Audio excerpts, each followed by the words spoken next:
Hola, compañeros, oyentes, docentes y demás personas que estén escuchando este podcast. A continuación les estaremos presentando nuestro proyecto de investigación titulado Los efectos de la cultura de la cancelación en la salud mental de los adolescentes del grado décimo en el 2023-2024 pertenecientes al Colegio San José de la Salle, Medellín. Pero antes de eso, hablemos un poco sobre quiénes son las personas que conforman el grupo de investigación, el cual va a estar presentando este proyecto.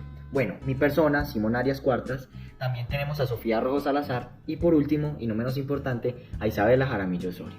Continuemos hablando un poco sobre qué es este término de la cultura de la cancelación. Bueno, Isabela, cuéntanos por favor sobre esto. Bueno, el término de cultura de la cancelación es un fenómeno social en el cual determinada comunidad se organiza para dejar por fuera o dejar de lado el pensamiento, ideas o postura que tiene otra persona o otro grupo, así normalmente una minoría, y que de esta misma forma este se vea como excluido de ese conjunto social en el que anteriormente se encontraba. También hay que tener en cuenta que aunque el término en sí de cultura de la cancelación solamente ha sido conocido últimamente, lo que este representa se conoce y se ha usado desde hace muchísimo tiempo más. Así que se da por la necesidad, entre comillas, que tiene el ser humano de disminuir el valor de la opinión de la otra persona o por el simple hecho de querer desvalorar esta misma. Isa, tienes toda la razón.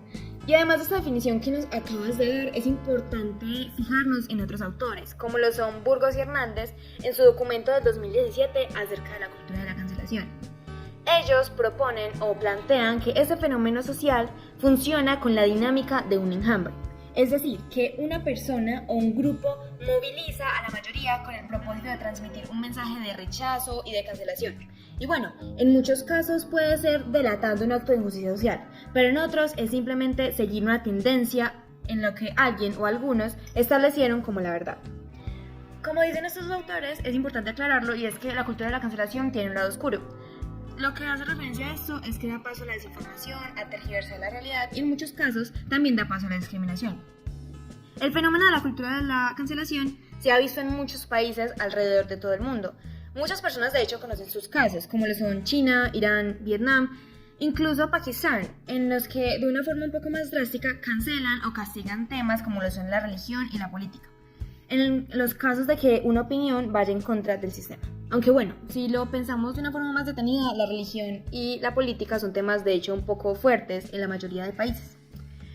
En Colombia, ya acercándonos un poquito más a nuestro país, este fenómeno se ve muy marcado en los adolescentes y también en los adultos, donde temas como lo son el machismo, la comunidad LGBT, la religión, la política, la mujer, el aborto, entre otros, son polémicas en las cuales si alguien va en contra de una opinión común, se puede ver fuertemente aislado o rechazado, siendo su opinión invalidada y en muchos casos causando consecuencias algo graves. Muchas gracias, Sofi. También hablemos un poco sobre que, como proyecto, estaremos redireccionando todo dentro de 3 factores los cuales estarán en juego todo el tiempo. Estos son, en primer lugar, la cultura de la cancelación, obviamente ya mencionada por Isabela, pero también tenemos la salud mental y los adolescentes, específicamente cómo esta cultura de la cancelación, todo este fenómeno, va a repercutir dentro de la salud mental de estos adolescentes del Colegio San José de la Salle, Medellín. Por supuesto, Simón, me encanta. Teniendo en cuenta la pregunta que nos acabas de dar, es importante aclarar el objetivo general, donde se representa el propósito principal de este proyecto, el cual es exponer los efectos de la cultura de la cancelación en la salud mental de los adolescentes del grado décimo en el 2023 y 2024, pertenecientes al Colegio San José de la Salle, sede de Medellín. Además, este tiene unos objetivos específicos, los cuales son los que direccionan de una forma más concreta el lugar a donde quiere llegar la investigación. ¿Cuáles son? Identificar los principales factores que influyen en la salud mental de los adolescentes de las generaciones seleccionadas, teniendo en cuenta sus interacciones sociales. Indagar acerca de los comportamientos presentados en los adolescentes de las generaciones seleccionadas que influyen en su entorno, relaciones sociales y reacciones frente a las diferentes situaciones que se presentan. Relacionar los efectos de la cultura de la cancelación con los comportamientos de los adolescentes de las generaciones seleccionadas en el momento de relacionarse con sus pares de la institución de la cual se hacen parte. Y por último tenemos la de explicar las razones que se pueden presentar en los adolescentes de las generaciones seleccionadas para verse involucrados en lo que es el fenómeno de la cultura de la cancelación. Muchísimas gracias, Isabela, pero también tenemos que tener en cuenta una cosa, es que todo proyecto debe tener una finalidad, una forma en la que aporte en cierta forma, ya sea a la comunidad científica, a la distinta comunidad social, a las distintas personas, etc. Bueno, este proyecto en primer lugar va a ampliar los estudios sobre este tema que es novedoso y poco investigado. Y al hacer esto, en cierta forma se va a generar una conciencia dentro de todo lo que sucede alrededor de este término llamado la cultura de la cancelación. Pero esta conciencia es clave que cambie perspectivas y se fortalezcan valores como el respeto de la opinión ajena, siendo esta en cierta forma el núcleo de la cultura de la cancelación. Pero es muy importante también disminuir la cantidad de casos por este fenómeno, porque al fin y al cabo nos adentraremos en la investigación y debemos dar una respuesta y unos resultados que en nuestra forma de ver debemos colaborar a que estos casos se reduzcan. E incluso al consultar la viabilidad de este proyecto con personas como el docente Juan Felipe Valencia Bedoya, encargado de hablarnos o expandir los conocimientos sobre este tema investigativo, nos comentaba que este término de la cultura de la cancelación es desconocido para él y para distintas personas, porque si es verdad que se conoce o se ha visto presente en la vida desde el inicio de los tiempos, con irrespetos, ya sea con muertes gracias a diferentes posturas ideológicas, nosotros lo planteamos dentro de este mundo juvenil y con el nuevo término llamado la cultura de la cancelación. Simón, muy acertado lo que dijiste, tienes toda la razón, y de hecho lo que dices acerca del docente Juan Felipe, estás en lo correcto, porque realmente él desconocía por completo este término. Pero ahora, teniendo en cuenta lo que has mencionado y lo que hemos mencionado durante todo este podcast y las características de nuestro proyecto, es importante relacionarlo con la línea investigativa que estamos tomando, ya que es básicamente el curso que está tomando nuestra investigación, la cual es el desarrollo humano.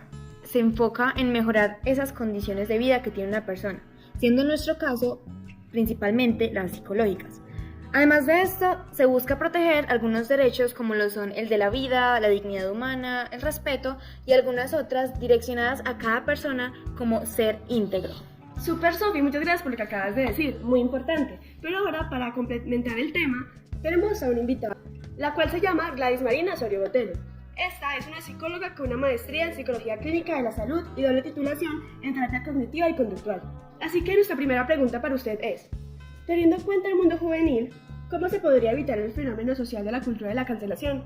Bueno, es importante que los padres de familia, los educadores, enseñen a los adolescentes la importancia de ser respetuosos con los demás, incluso cuando no están de acuerdo con ellos. También es importante enseñar a los adolescentes a pensar críticamente y a formar sus propias opiniones en lugar de seguir ciegamente a la multitud, que eso pasa muchas veces porque el adolescente se está definiendo en muchos aspectos y áreas de su vida. Además, alfabetizarlos en la parte emocional, en aprender a autorregular las emociones cuando una situación de estas pueda pasar en su vida. ¿Cuál sería el manejo? ¿Cuáles son las herramientas? ¿Cuál es la red de apoyo? ¿A quién acudir? Porque el adolescente, por sus estructuras, casi no comunica lo que está pasando y ellos creen que ellos mismos pueden tramitar lo que se les presenta en la cotidianidad y realmente sí necesitan el aval y el soporte de un adulto para ser direccionados de manera más efectiva y más adecuada. Muchísimas gracias, señora Gladys, muy interesante su aporte. Ahora nos gustaría saber cuáles son las consecuencias a futuro que pueden tener las personas las cuales sufren algún tipo de rechazo al sus opiniones ser invalidadas. Los seres humanos estamos segregados por naturaleza, entonces la importancia de pertenecer a diferentes grupos. Lo más nefasto que podría suceder con esta persona, digamos, es el aislamiento, es responder con agresión, que siempre va a estar a la defensiva, y al bajársele la autoestima, pues entra en un estado de desvaloración permanente y poco reconocimiento de sí misma. También puede desarrollar con mucha facilidad una ansiedad generalizada, depresión y, algo que es muy importante, volverse demasiado insegura. Muchísimas gracias, señora Gladys. Ahora la última pregunta que tenemos por hacerle es ¿cuáles son aquellos factores externos que pueden tener como una gran influencia en la salud mental de los adolescentes? Hablaremos en primera instancia de las redes de apoyo familiar, estas son fundamentales, del tiempo de ocio del adolescente, lo que él hace en su tiempo libre, el acompañamiento que hay a este mismo, los canales de comunicación que hay en familia, las estrategias y herramientas que se han generado para fortalecerlo cuando tenga contacto con sus pares, cuando tenga contacto con personas externas, y la manera de manejar tanto la oposición como el refuerzo que le puede hacer al otro de manera positiva. Si los autoesquemas del adolescente no están bien estructurados y bien acompañados desde la familia, como es la autoconfianza, si hay una crítica externa de sus compañeros, de sus pares, posiblemente esto los puede afectar, porque a veces son críticas muy violentas, muy agresivas, bastante devastadoras, porque los pares entre sí son crueles por naturaleza y puede llegar a desencadenar, como dije en una pregunta anterior, un trastorno de ansiedad a largo plazo, un trastorno de depresión, no querer tener contacto con la gente, no verse validado, no verse reconocido, porque para ellos igual es muy importante tener la validación del otro. Excelente tus aportes, doña Gladys, la verdad que agradecemos todo lo que nos has ayudado para la construcción de este proyecto. Y por último también a todos los oyentes los cuales han disfrutado este podcast y espero que hayan aprendido mucho con este también. Que tengan una excelente semana y espero que estén muy bien. Gracias.